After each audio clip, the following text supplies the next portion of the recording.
Hello survivors! Soulmask is a new open world primitive survival craft game coming out on the 31st of May. We had early access to the latest patch of the game and streamed it on Twitch and even on Steam on the shop page for Soulmask. Today I'm going to show you how to run the first ancient ruin dungeon that you will encounter. This one is set up to be run in bronze gear, but I'll tell you now that when you are just one or two people like we are, then just run it a few times half to get iron chunks so you can make at least iron weapons at awareness level 35, otherwise the final dungeon boss is going to be a pain. Other prep work: bring high level buff food for the important categories. We brought fried tacos, smoked ham, meat and fried pumpkin rings. And for the carry capacity in the end, bring either your alpaca with you into the dungeon and lead it through room by room, or have either cooked potatoes or potato buns with you. You will enter the dungeon through a cave system that is filled with plunderers. Around level 25 you will also find an elite plunderer. The enemies will drop bronze gear, improved bandages and also corrosive tanks. Take the tanks for later. Once you fought through the tunnel system, you will find a door at the bottom which you enter. The heart of the pyramid dungeon is a big room with 6 small doors and 1 big door. You will eventually have to go through all of the small doors and also the following doors. Since it can be very confusing, you can collect the quake stars, which can be used as breadcrumbs to mark the way out. There are 3.5 reasons you want to do the dungeon. First, you will get your first iron here.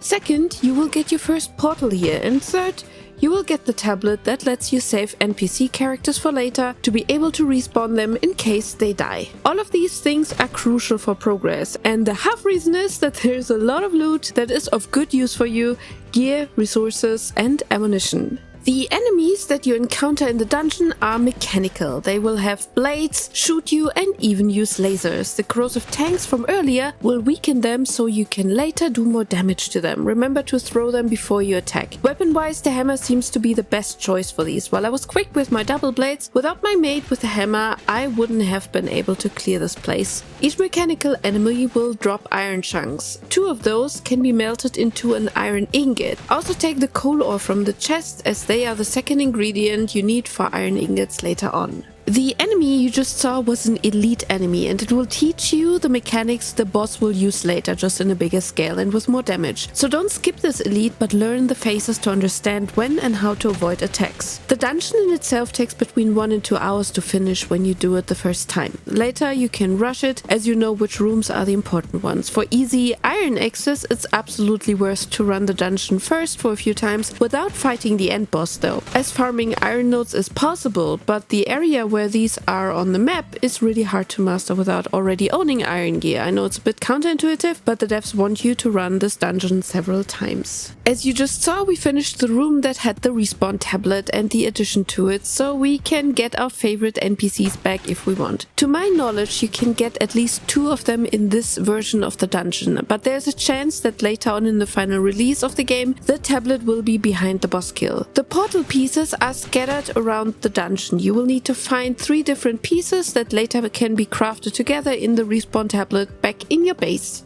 I took 4 different healing items with me to do these fights: aloe essence, blood activating cream, premium bandages and refined bandages. Aloe essence and blood activating cream give me instant heal and help out in very close call situations. I use premium bandages to just top up a little bit of damage. The refined bandages are a little bit more pricier to craft, so they are only used to heal big damage. Some pathways will have spike traps. Try to jump over the dark trigger plates on the ground.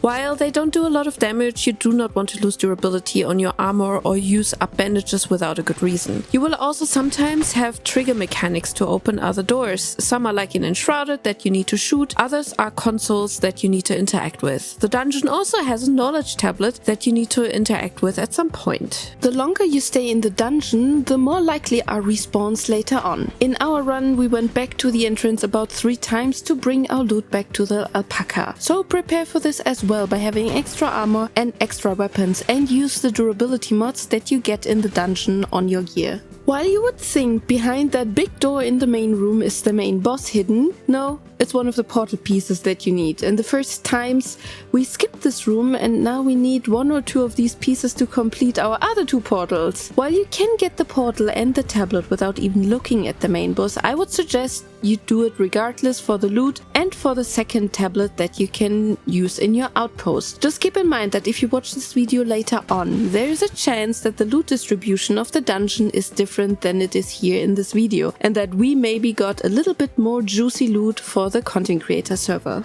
Now to the final boss fight. Make sure you're fully boosted up and you keep an eye on the countdowns of your food buffs. This boss requires something I'm really bad at, and that is dodging and rolling. Since I don't play any games that require these controls, I went back to good old face tanking and panic healing as soon as I went too low. 2 attacks are very dangerous as they both stun you and maybe even kill you or leave you behind heavily bleeding.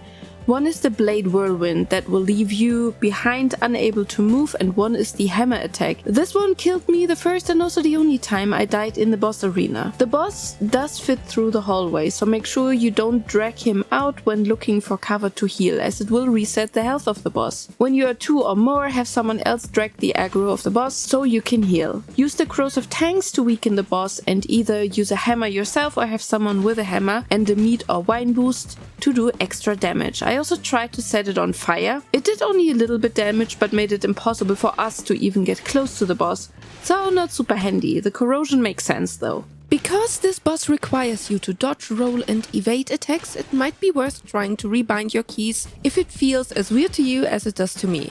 My main problem is that the roll is bound to the Alt key, which is my push to talk button, so every time I would talk, I would roll. I rebound it to the mouse button, but then I rarely use A and D in games to evade or dodge, and that is really not in my muscle memory. And more than often I just get stuck in the enemies or in my mates. It might even be possible to use a controller for these kind of fights, if the movement controls come more natural to you that way. Our strategy here was that one pulled the aggro, while the other one either healed or attacked the boss. I could always bring some quick attacks in before jumping out myself. But like I said before, the double blades are probably not the best weapon choice here in this boss fight. We chose to enter the dungeon with our main characters, as we didn't have the respawn tablet yet. Stronger NPC characters taken over by you might have an easier time in the dungeon. But even if you can respawn them, they will still be reset to their spawn stats and abilities. So either way, it can be kinda risky to take them with you. Only take them when you're absolutely confident that you can run the dungeon deathless. In our case, the whole fight took about 20 minutes or half an hour and we had iron weapons. And I think we were pretty much overkill overprepared. More people will of course always help to do the dungeon, but sometimes you have no choice doing it solo or in a small group. At the end of the fight there are small chests in the boss arena, but there's also a side room that you have to enter as well. There you get more loot and an additional respawn tablet for your NPCs, but please keep in mind that there is a chance that this might be the only one you can get in the future, as we are playing with an early access tester version and the game itself will start into early access as well. So things are about to change, but we don't know for sure. And that's pretty much it. Now you just fight through the respawns back out of the cave, load your alpaca and head back to your base to put up all your new claimed structures. And if you're interested to check out what Soulmask is all about before buying the game, we are going to stream Thursday, the day before launch, and Friday as well. Friday starting on a new server if all goes well and how we have planned it. Changes can of course still happen. So check out my Twitch channel below in the description and I would be very happy to see you in the chat when I'm streaming. Thanks for watching and stay alive and thrive!